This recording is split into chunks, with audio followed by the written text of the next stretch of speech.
नमस्कार शेतकरी मित्रांनो, आज आहे शुक्रवार दिनांक 26 जून 2026. मित्रांनो, आज राज्यामध्ये कोणकोणत्या जिल्ह्यामध्ये, कोणत्या तालुक्यांमध्ये, गावांमध्ये या ठिकाणी पावसाची शक्यता असणार आहे ते आपण या व्हिडिओच्या माध्यमातून सविस्तर आढावा घेणार आहोत. तत्पूर्वी तुम्हाला विनंती आहे मित्रांनो, तुम्ही आपले व्हिडिओ पाहताय परंतु आपल्या चॅनलला सबस्क्राईब करत नाही, त्यामुळे आत्ताच चॅनलला सबस्क्राईब करून घ्या, व्हिडिओला देखील लाईक करा. तुम्ही हा व्हिडिओ कोणत्या ठिकाणावरून पाहताय किंवा तुमच्या भागामध्ये पाऊस झाला आहे की नाही ते कमेंटमध्ये नक्की कळवा. तर मित्रांनो, आज आहे 26 जून 2026. आज मित्रांनो या ठिकाणी दुपारनंतर व रात्रीच्या दरम्यान आपल्याला ढगफुटी सदृश्य पाऊस काही भागामध्ये पाहायला मिळतो. आपण स्क्रीनवरती बघू शकता. या ठिकाणी जळगाव असेल, शेगाव, यवतमाळ, वाशिम, अमरावती, नागपूर, भंडारा, गोंदिया, चंद्रपूर, वर्धा, अकोला, गडचिरोली या संपूर्ण विदर्भातील सर्वच जिल्ह्यामध्ये मित्रांनो आज आपल्याला पावसाची संततधार पाहायला मिळते. भाग बदलत मध्यम ते जोरदार स्वरूपाचा पाऊस आपल्याला विदर्भामध्ये संपूर्ण पाहायला मिळतोय.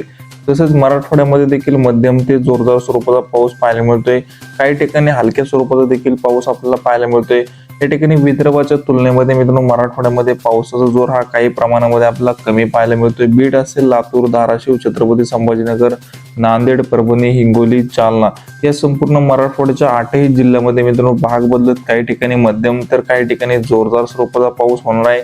बीड, लातूर व धाराशिव जिल्ह्यामध्ये आपल्या हलक्या मध्यम स्वरूपाच्या पावसाची शक्यता पाहायला मिळते. परंतु नांदेड, परभणी, हिंगोली, छत्रपती संभाजीनगर व जालना या जिल्ह्यामध्ये आपल्याला पावसाचा जोर अधिक पाहायला मिळत आहे. एकंदरीत मराठवाड्याचा विचार जर केला तर गेल्या 2 दिवसापासून मित्रांनो मराठवाड्यामध्ये हलक्या मध्यम स्वरूपाचा पाऊस पाहायला मिळतोय. तसंच प्रकारचे आज देखील आपल्याला पाऊस हा पाहायला मिळणार आहे. मित्रांनो, पश्चिम महाराष्ट्रामध्ये देखील पावसाचा जोर कमी झालेला आहे. या ठिकाणी सांगली, सातारा, कोल्हापूर, सोलापूर, पुणे, नगर या जिल्ह्यामध्ये मध्यम ते हलक्या स्वरूपाचा पाऊस आहे. जास्त काही मित्रांनो पावसाची शक्यता पाहायला मिळत नाही. हलक्या ते मध्यम स्वरूपाचा पाऊस हा आपल्याला पश्चिम महाराष्ट्रामध्ये देखील पाहायला मिळतोय.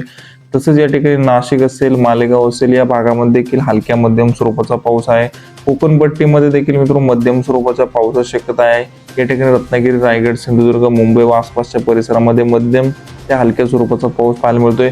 एकंदरीत जर मित्रांनो आज संपूर्ण महाराष्ट्राचा विचार जर केला तर आज विदर्भामध्ये प्रचंड पावसाचा जोर वाढलेला आहे. विदर्भामध्ये मध्यम ते जोरदार तर काही ठिकाणी मुसळधार देखील पाऊस पाहायला मिळणार आहे.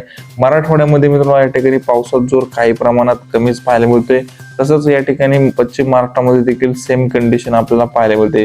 मित्रांनो, हवामानामध्ये अचानक बदल होत असत आपण आपल्या डिजिटल शेतकरी युट्यूब चॅनलवरती पावसाचे नवनवीन व ताजे अपडेट घेऊन येत असतो. त्यामुळे तुम्ही आपल्या चॅनलला सबस्क्राईब करून घ्या.